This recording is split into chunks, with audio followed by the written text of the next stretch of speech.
Kisah persinggungan ilmiah Imam Syafi'i dan Imam Malik dan bagaimana seharusnya menyikapi perbedaan.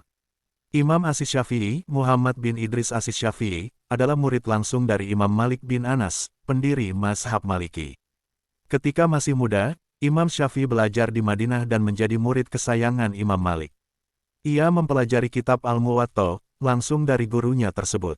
Namun, setelah Imam Malik wafat, Imam Syafi'i banyak melakukan perjalanan ke Irak dan Mekah, lalu mendalami berbagai metode ijtihad dari para ulama lain, seperti metode kias analogi yang populer di kalangan mazhab Hanafi.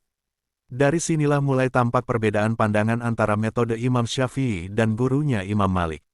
Salah satu perbedaan nyata yang sering dikutip oleh para ulama adalah tentang hujiyah amal ahlil Madinah, legalitas ijma amal penduduk Madinah. Imam Malik menganggap bahwa amal praktik keagamaan penduduk Madinah adalah dalil hukum yang kuat, karena Madinah adalah tempat tinggal Nabi Shallallahu Alaihi Wasallam dan para sahabat.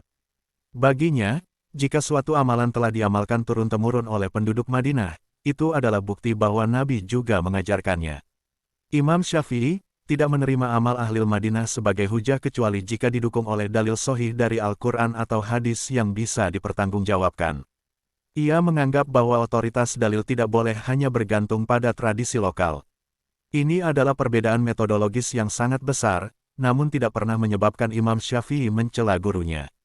Bahkan Imam Syafi'i berkata, "Jika tidak ada Imam Malik, maka aku akan tersesat di jalan." Sikap Imam Syafi'i terhadap perbedaan. Meskipun Imam Syafi'i banyak menyelisihi pendapat gurunya, ia selalu menunjukkan rasa hormat yang tinggi kepada Imam Malik. Ia tidak pernah menghina, mencela, atau menjelek-jelekkan pendapat gurunya. Dalam satu riwayat, ketika ditanya tentang Imam Malik, beliau berkata, "Imam Malik itu seperti bintang di langit bagi umat ini." Dan ketika Imam Syafi'i menyusun mazhabnya sendiri, ia tetap menyebut nama Imam Malik dengan hormat, dan tidak menyebutkan perbedaan sebagai bentuk koreksi, atau penyimpangan, melainkan sebagai ijtihad ulama yang sah. Perbedaan antara Imam Syafi'i dan Imam Malik adalah contoh nyata bahwa perbedaan adalah rahmat, bukan celah untuk saling mencela. Keduanya memiliki tujuan yang sama, mencari kebenaran dan mendekatkan diri kepada Allah. Maka umat Islam sepatutnya mengikuti teladan para imam ini, berbeda dengan adab, berselisih dengan ilmu, dan bersatu dalam ukhuwah.